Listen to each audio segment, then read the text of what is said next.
Hello everyone. इस video में हम जानेंगे ऑर्गेनाइज्ड और अनऑर्गेनाइज्ड सेक्टर के बारे में। इसके पिछले वीडियो में हमने देखा था प्राइमरी, सेकेंडरी और टर्शरी सेक्टर। ऑर्गेनाइज्ड और अनऑर्गेनाइज्ड सेक्टर का डिवीज़न जॉब ओरिएंटेड होता है, एम्प्लॉयज़ की वर्किंग कंडीशन कैसी हैं और एम्प्लॉयर कंपनीज ऑथराइज्ड हैं या नहीं हैं इस बेसिस पे होता है। So we will discuss about it in detail.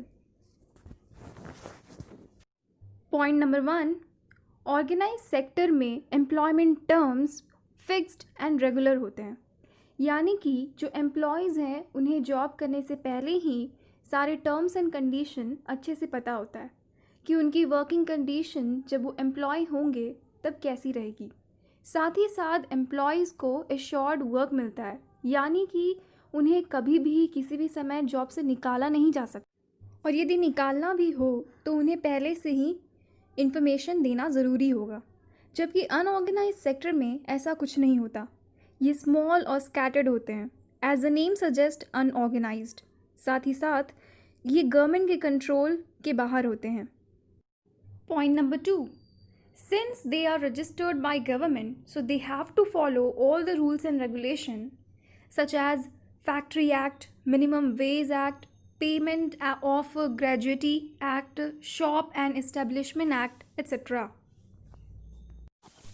वैसे तो रूल्स और रेगुलेशन सभी के लिए होते हैं, लेकिन सिंस अनऑर्गेनाइज सेक्टर गवर्नमेंट के साथ रजिस्टर्ड नहीं होते, दैट्स वाई उन्हें मॉनिटर करने वाला कोई नहीं होता कि वो इन रेगुलेशंस को फॉलो कर रहे हैं या नहीं कर रहे हैं।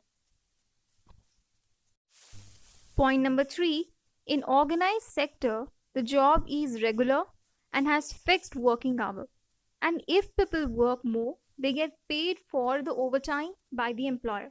Whereas in unorganized sector, there is no provision for overtime, paid leave, holidays, leave due to sickness, etc. In unorganized sector, the motto is जितने कम पैसे में जितना ज़्यादा काम करवा सकते हो बस करवा। Point number 4, in organized sector, workers enjoy the security of employment, whereas in unorganized sector, employment is not secure.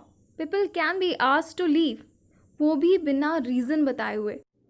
Point number 5, in organized sector, people get medical benefits. The factory manager has to ensure facilities like drinking water and a safe environment to everyone.